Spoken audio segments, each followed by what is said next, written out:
So what separates me from any other speaker or anyone in the coaching field? I guess the best thing I could say is just being myself, being authentic, and practicing in the uncomfortable. Those are the best things that I can say. And why? Because every day that I get up, um, I just know where I'm at, and I know why, and I know my purpose. I know my mission. I don't complain. I just do what's needed to be done. And I dabble in the uncomfortable. I practice in the uncomfortable is what I've been doing all my life. And it's a practice, right? It's something that you can't stop doing, that I won't stop doing. Nothing's going to stop me from doing that. So everything that I do, every behavior that I demonstrate, it's all about being uncomfortable. It's all about being myself. It's all about staying true to myself. A lot of people, they talk the talk, but they don't walk the walk. I actually walk the walk. And I think I've said this before. I was always that type of person where I said I would rather walk the walk instead of talk the talk, because I understand that people, they attract more to people who actually walk the walk than they do to people who talk the talk. Because anybody can go talk the talk. Anybody can say, oh yeah, it's cool that, you get more feedback and you get more positive outcomes when you dabble in the uncomfortable, but they don't actually go and walk the walk and actually practice dabbling in the uncomfortable. And if you look at the audience looks just like them. Me, I don't want my audience to look like me. I want my audience to be very different than me. And why? Because I want that to be exactly the statement that I want to show. I want my audience to say, hey, look, he is actually walking the walk. So when you say my name and you hear my name, you're going to actually say, you're going to relate that to uncomfortable. You're going to relate that to saying, oh man, Clinton Coleman, uncomfortable. Clinton Coleman actually walks the walk. When I become president, you're going to say that president actually walked the walk. He wasn't the one that just talked the talk. He actually walked the walk. He was very authentic in his delivery. He was very truthful in his speeches. When he talked, I felt every word. Something about his delivery I felt.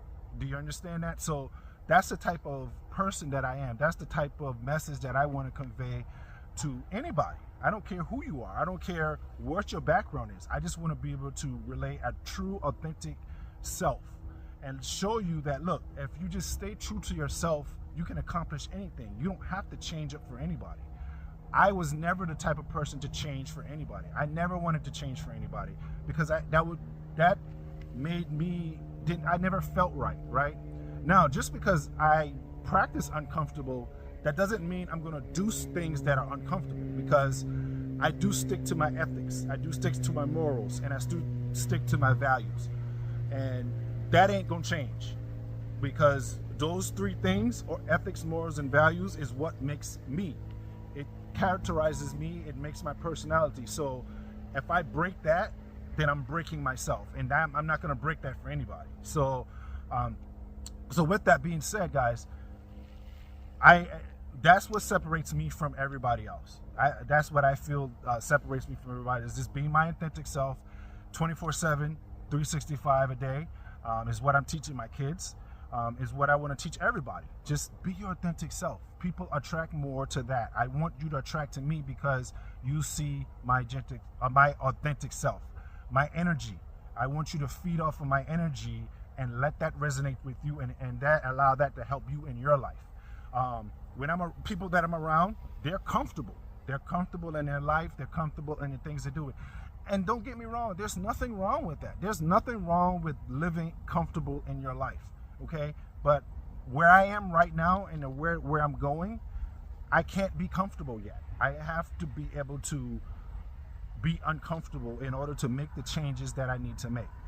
So, and that's through technology, that's through healthcare, that's through just my behaviors that I practice, education. That's through the things that we practice every day. That's the things that keeps us human, right? I want us to be able to remember that no matter all the changes that are happening, we still need to be human, right?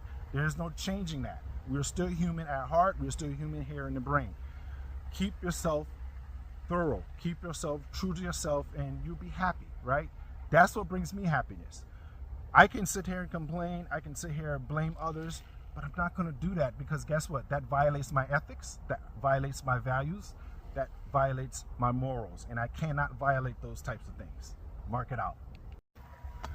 Another thing that separates me from everybody else is, I think my ability to just take every situation and use it as an opportunity, man. Like, just, why sit there and complain? Look at it as like, you know what, man, why am I going to sit there and complain about life? It's life. Just take it as an opportunity and use it to your benefit and smile, right? There's no reason to sit there and complain and blame others, right? There's no point, because that's a lot of energy.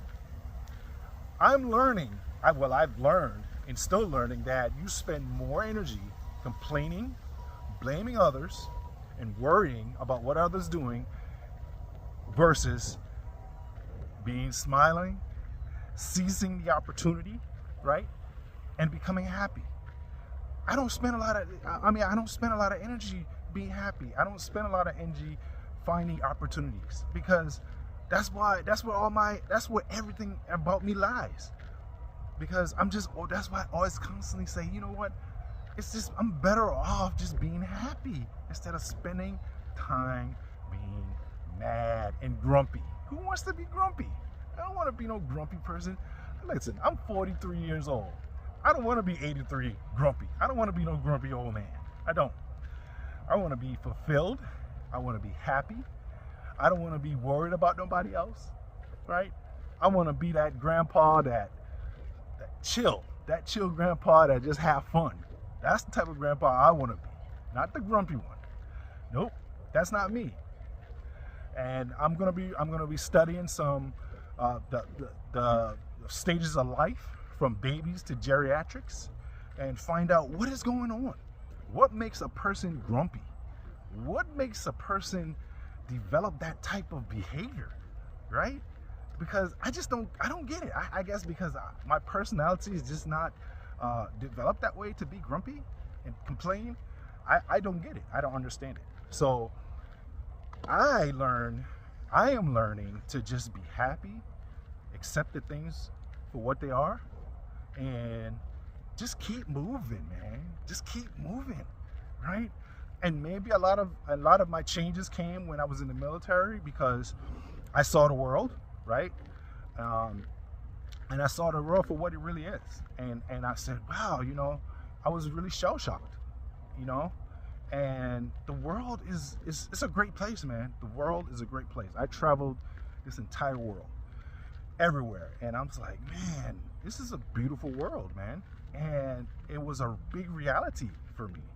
It was an eye-opener, and I think that just changed my whole perspective, I think. And it was like, man, if people could just see what I see, maybe they'll change their whole perspective and not be so grumpy, and take the time out to just work on themselves. Maybe you won't be so grumpy, and smile, but I guess I'm just different. I'm just molded differently to take advantage, and maybe it starts again with the foundation of my imagination that I talked about already.